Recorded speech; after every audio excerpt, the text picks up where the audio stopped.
皆様、こんなご経験はありませんか？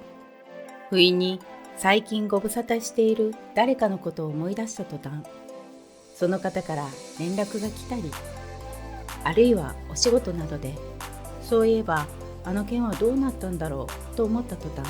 先方から連絡が来たり、停滞していた物事が動き出したり、私の場合、このようなことが頻繁に起こりますので、そう思ったらもうすぐ連絡が来る、あるいは事態が動き出す前触れと思っているのです。これは予知といった能力ではなく、水面下で物事が動いているそのエナジーを敏感に感じ取っているだけのこと。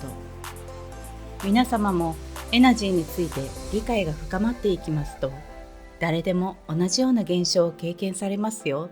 と、ある方にお話をした時のことです。その方は私の話を聞くや否や、ずるいと大声を上げられました。ずるいと言われても、私どなたにもご迷惑をおかけしていないのですけどね。そもそもずるいという意味は、人を騙したり出し抜いたりして自分の思い通りにするという意味です。そこで私はどうしてそう思ったのか聞いてみました。すると、スムーズに自分の思い通りになっている様がずるいと感じたと返ってきたのです。簡潔に言うと、スムーズにことが進んでいる様子を羨ましく思っている。それをずるいと表現されたのでした。何気に言ってしまいがちなこの言葉、実はとっても危険なマインドが潜むセリフと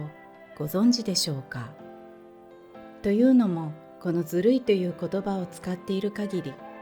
あなたが羨ましく思うその状態は永遠にあなたのもとには訪れないのです。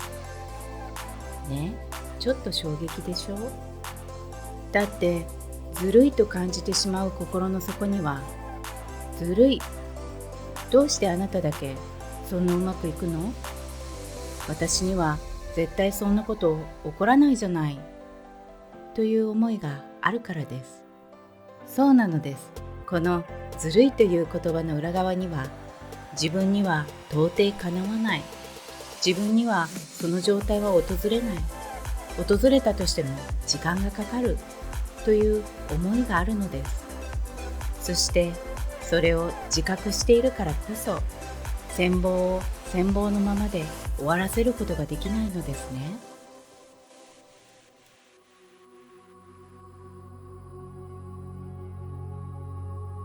前回のお話で、あなたが羨ましいと思ったとき、ずるいという思いがこみ上げてきたら、要注意ですよというお話をいたしました。というのも、その気持ちの奥底には、自分は望んでも得られないという思いが潜んでいるからです。何かを見て、いいな、羨ましいと思うこと、その時の気持ちの持ちようによって、その願いが叶う方とそうでない方に分かれていきます。というのも、羨ましいという気持ちの根底には、私もそうなれたら嬉しいという思いがありますよね。それをそのまま素直に願える方は、実際も羨ましい、私もそうなりたいと表現されるはずです。ですが、前回お話しした方のように、羨ましいけど、なんであなただけ？私には同じようなことが起こらないじゃないと思っている方は、羨望より嫉妬が勝って、ずるいと言ってみたり、あるいは、でも〇〇よねと荒探しを始め、ご自身の羨ましい気持ちをなかったことにしがちです。ね、もうお分かりでしょ？羨ましい気持ちや憧れの気持ちをご自分で止めてしまう、なかったことにするのですから、絶対に叶うはずがないのです。ご自分の内側から自然と湧き上がる、いいな、私もそうなりたいという気持ちを、あなたご自身が、そんなこと望むだけ無駄、どうせ叶いっこないんだから、よくよく見てみなさいよ。あんなのどこがいいのよというようにピシャリと水をかけてしまっているのです。もしあなたの周りに何を言ってもあなたには無理よ、そんなの望んでどうするのと冷や水を浴びせるようなことを言ってくる人がいたらどうでしょう。そんな方と一緒にいたくないですよね。これと全く同じことをあなたはご自身にしていませんか？当然あなたの心には怒りがこみ上げてくるでしょう。だって心が感じるままにしておいてくれないのですから。その怒りを嫉妬と勘違いしていませんか？もし心に怒りを感じたなら、一度冷静に振り返ってみましょ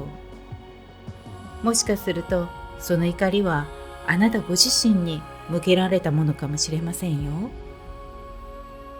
あなたはご自分の心にどんなことを望んでもいいよ、どんなことを願ってもいいよ、どんなことを感じてもいいよと優しさを与えていますか？あなたの心はあなたに対して自由ですか？